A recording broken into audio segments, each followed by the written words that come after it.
इसी कड़ी में एक और क्वेश्चन है a की पावर 4 माइनस b की पावर 4। यकीन मानिए बच्चों, ऐसे प्रश्न जो है एग्ज़ाम में ज़रूर आते हैं। इसका कारण ये है कि हमें पता है कि फॉर्मेट उसी हिसाब से है जैसे हमने फॉर्मूला देखा था इसमें बीजीय व्यंजन में ए स्क्वायर माइनस का B square is equals to A plus B A minus B.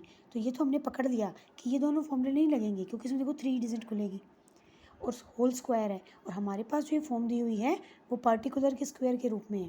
पर आप बच्चे कंफ्यूज होते हैं कि मैम यहाँ तो फॉर्म 4 है तो हम क्या करें।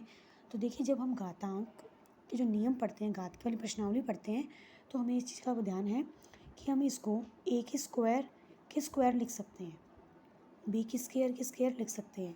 अगर आपको थोड़ा सा बताया जाए तो घातांक नियम जो होता है जब हम पढ़ते हैं तो घातांक नियम में हमें ध्यान होता है कि अगर ए की घात m है और उसकी घात n है तो ये दोनों आपस में गुणा हो जाती है।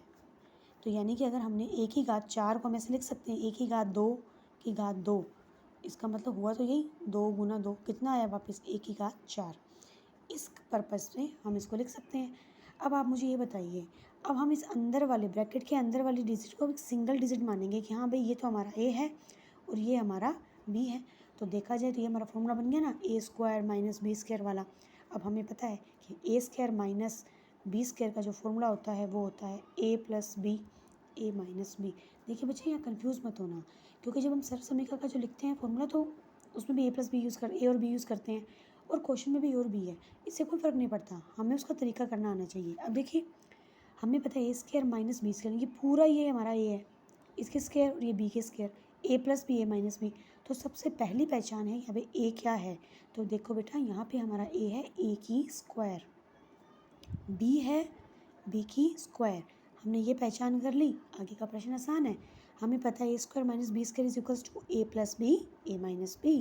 तो ए है हमारा ए स्क्वायर, बी है B square, A square minus का बी स्क्वायर। अब आप एक बात अच्छे से देखिए बेटा, ऐसा कोई फॉर्मूला नहीं था कि दोनों के पर्टिकुलर में स्क्वायर हो और कोई सर्व समीकरण खुले, ऐसा नहीं है। लेकिन आप इसको देखिए, ये भी आगे और हल हो सकता है क्योंकि हमें पता है ये ए स्क्वायर माइनस बी स्क्वायर की फॉर्म बन रही है। तो इसे तो हम ऐसे ही रखेंगे और इसको हम क्या लिख सकते हैं, ए plus B A minus B.